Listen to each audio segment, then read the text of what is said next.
पता नहीं इन अधिकारियों को रामचरितमानस पढ़ाना चाहिए जी। यहाँ के सब लड़के हनुमान हैं और ये जो प्रशासनिक अधिकारी लोग हैं ये लोग जामवंत हैं। ये बार बार हम लोग को जो है हम लोग की शक्ति याद दिलाने लगते हैं, तुम लोग कौन हो, तुम लोग कौन हो। तो हम लोग कभी कभी भूल जाते हैं कि कौन है। तो अचानक एक महीने बाद इन्होंने 6 दिसंबर को हमसे पूछा कौन है, तो हमने बताया कि भाई हम यहाँ के स्टूडेंट हैं। फिर 25 दिसंबर को उन्होंने बताया कि हम लोग यहाँ के स्टूडेंट हैं। फिर 29 दिसंबर को बताया इनको जेपी गोलंबर में कि हम लोग यहीं के स्टूडेंट हैं। फिर भी इनको विश्वास नहीं हुआ। फिर 30 जनवरी को उन्होंने बताया कि साहब हम लोग बीपीएससी के स्टूडेंट हैं।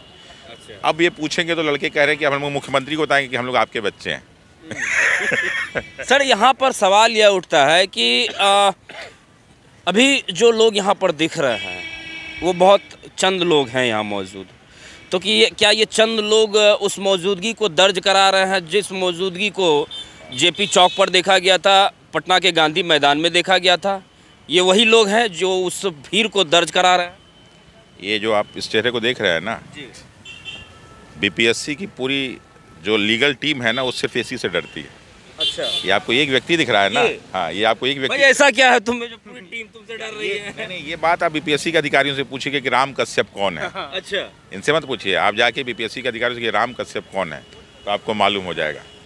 ठीक, यहाँ जो एक एक आदमी आपको दिखता है ना, हम लोग से मत पूछिए।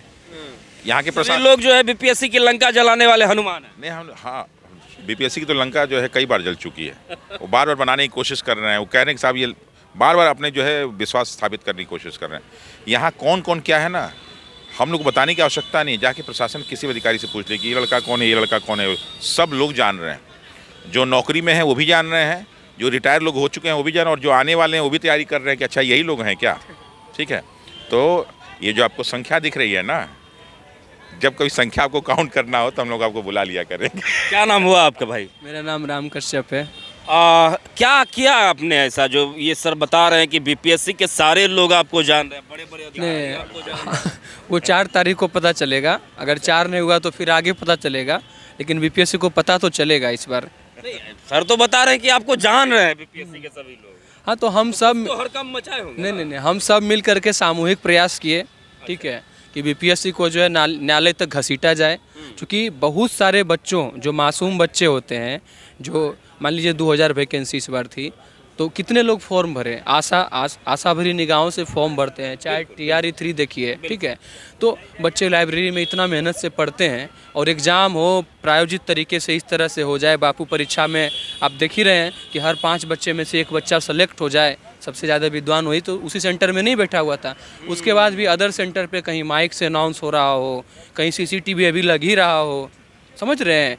प्रोटोकॉल जो कहता है कि इंस्पेक्शन होगा, जब सब कुछ प्रिपेयर हो जाती है सेंटर का प्रोटोकॉल, उसके बाद देखा जाता है कि सेंटर रेडी है कि नहीं एग्जामिनेशन के लिए। तो बिना इन सब सारी चीज़ों को व्यवस्थित ढंग से किए हुए आप पेपर ले रहे हैं। आप देखते हैं कि 9 तारीख को क्या होता है, गजेटेड ऑफिसर से साइन कराना है। बिहार राज्य में कोई भी भारत का कोई भी लोग है फॉर्म भर सकता है। 13 को पेपर है। अगर कर्नाटका से चलेगा, तमिलनाडु से चलेगा, बच्चा रास्ता में कहाँ से गजेटेड ऑफिसर से साइन कराएगा? 10 तारीख होती है, ये लोग करते हैं 5000 बच्चों का सेंटर चेंज कर देते हैं। आप समझ रहे हैं? जानबूझ के किए कि क्या किए। और काउंटर एफिडेविट में बोलते हैं टाइपोग्राफिकल एरर। मतलब पहले ना पूरा चकनाचूर कर दीजिए किसी के हृदय को, उसके बाद बोलिए कि स्लिप ऑफ द टंग, मतलब जीभें हमारी जो है जुबान फिसल गई। उसके बाद 12 तारीख को, 13 को पेपर है, 12 तारीख को पटना का सेंटर चेंज कर दिए। उसमें भी लिख दिए हैं टाइपोग्राफिकल एरर। भाई नोटिफिकेशन निकालने में, एडमिट कार्ड निकालने में आपको इतना टाइपोग्राफिकल एरर हो रहा है। अब बच्चा को तो थोड़ा हर्षई दीर्घई में मार्क्स काट देते हैं। थोड़ा सा OMR का अगर थोड़ा सा बिंदु छोटा रह गया उस पर आप फेल कर देते हैं बच्चे को। थोड़ा सा 1 मिनट अगर लेट हो गया सेंटर पे, अगर जेन्युइन बच्चा है उसको बाहर सेटिंगबाजी वाला है तो 1 बजे भी घुसा है। आपकी मिसमैनेजमेंट के कारण से बच्चे प्रभावित हुए हैं। आप 5 मिनट अगर OMR रंगने में मान लीजिए 5 मिनट समय काट लेते हैं, 150 प्रश्न पत्र है, 2 घंटे का पेपर है, अगर 5 मिनट काट लेंगे पूरा का पूरा तैयारी का जो है फलूदा हो जाएगा। आप देख रहे हैं ना कितना मेहनत बच्चा करता है, रंगने में अगर मिस्टेक हो गया। अभी तक तो फालूदा ही हो रहा है ना। बिल्कुल हो रहा है अभी तक। और चोरी और ऊपर से सीना चोरी।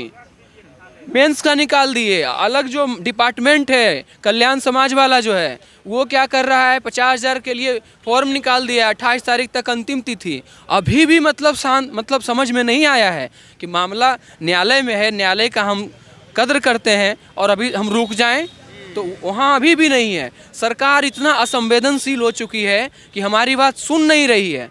बिना जांच किए हुए, बिना कुछ हुए बीपीएससी काउंटर एफिडेविट देती है कि डीएम का सारा, भाई हमारे सेंटर पे होगा, किस आधार पे बोल दिए? डीएम बोलेगा, मान लीजिए हम डीएम होते तो हम बोलते, चूँकि पहले हम बता दिए कि साफ सुथरा है तो नहीं, तो जब तक किस आधार पे बोले? सीसीटीवी बहुत सारे बच्चों का कहना है कि इंस्टॉल नहीं था, जब रोल नंबर दे करके, अभी मेरे बैग में नहीं है, हमेशा रहता है मेरे बैग में, हम लाइट मोड में थोड़ा सा आए हैं, कुछ काम है उस कारण से अभी बस केवल काउंटर एफिडेविट है मेरे पास। बच्चे एडमिट कार्ड लगा करके, बच्चे बीपीएससी को भी मेल किए हैं, उसका भी स्क्रीनशॉट माननीय न्यायालय में रखे हैं कि बच्चों ने अपना ग्रीवांस मतलब जहाँ जाना चाहिए वहाँ गया है। वो क्या करेंगे? हम लोग कह रहे हैं कि गलती हुई है, 2 ईमेल उठाएंगे वहाँ से और बोल देंगे कि ये दोनों बच्चा कह रहा है कि साफ़ सुथरा परीक्षा हुआ है, इसलिए एग्ज़ाम री एग्ज़ाम नहीं होना चाहिए। पूरी आंख पे पट्टी, चूँकि आप गलती करते हैं ना तो उसको छुपाने के लिए पटना डीएम का काउंटर किए थे कि नहीं पेपर घटा नहीं था, 5% पेपर एक्स्ट्रा था। आज हम देखे हैं कि डीएम साहब का जो रिपोर्ट है उसमें वही बात है जो वहाँ पे बोले हैं। तो क्या लग रहा है कि 4 तारीख का जो समय दिया गया है, क्या होगा 4 तारीख को कोर्ट के द्वारा? अब देखिए, भविष्य को कोई नहीं देखा है, लेकिन जितना हमारा मामला मजबूत है, चूँकि आर्टिकल 14 का उल्लंघन है, आप प्रिविलेज दिए हैं, ज़बरदस्त प्रिविलेज दिए हैं, ऐसा प्रिविलेज दिए हैं कि 20% सीट का सिलेक्शन हुआ है, 21,000 रिजल्ट है, 1165, तो पहला नंबर 20%, अगर गलत तरीके से हुआ है, हर 5 बच्चा में से 1 सेलेक्ट हुआ है, यानी रिजल्ट का 20% बच्चा जो है कहीं ना कहीं गलत तरीके से गया है। हम इसको तो यही मानेंगे, गलत हुआ है मतलब जितना रिजल्ट आया सबको हम काउंट करेंगे। सही होता तो इसको काउंट नहीं करते, इससे अदर से 6% आ रहे थे। मान लीजिए ये वो ग्राफ घटता, ये ग्राफ थोड़ा सा बढ़ता। अच्छा, क्या लग रहा है आपको? आपने ये जो तथ्य सामने रखा है कि 5 में से 1 बच्चा, मतलब 100 में से 20 बच्चे को आप टारगेट कर रहे हैं। नहीं, बीपीएससी ने खुद स्वयं रिजल्ट दिया है। अब कहाँ से हम निकाले हैं?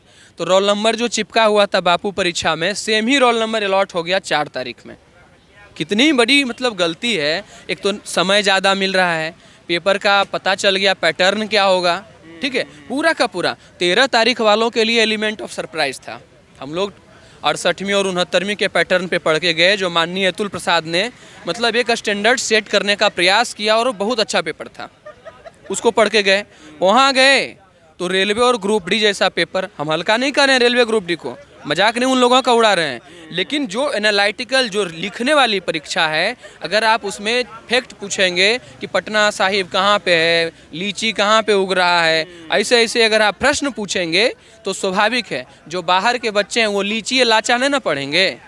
वो है काफ़ी वायरल भी हुआ था वो क्वेश्चन वगैरह, काफ़ी व्हाट्सएप वगैरह सोशल मीडिया पर बहुत वायरल तो 13 तारीख में मानिए कि जो हुआ, आयोग का अपना अधिकार है, प्रश्न पत्र कैसा बनाए नहीं बनाए इस पे हम कुछ टिक्का टिप्पणी नहीं करना चाहेंगे। 4 तारीख को कम से कम रोल नंबर बदल देते, वो सेंटर 22 सेंटर में कन्वर्ट हुआ। हम 1 घंटा बैठेंगे, बच्चों से इंटरेक्ट हो जाएंगे, काफ़ी है। 15 मिनट में 2 घंटा पेपर दिया है बापू परीक्षा परिसर में बच्चा, उसको पता है दायां बायां कहाँ कौन बैठा हुआ था, रोल नंबर चेंज नहीं हुई। जहाँ भी जाएंगे आराम से सेंटर पे पहले से बात करेंगे। तो एक बात हुई। दूसरी बात ये रिजल्ट बता रहा है कि हर 5 बच्चा में से 1 बच्चा सेलेक्ट हो गया। उसके बाद देखते हैं कि ये क्या बोलते हैं, लगातार कंजिक्यूटिव पेयर जो सिलेक्शन है खतरनाक है। क्या नाम बताया आपने अपना? राम कश्यप मेरा। राम कश्यप मेहरा जी, ये बताइए घर कहाँ हुआ आपका? मेरा शेखपुरा जिला है। शेखपुरा। जी जी।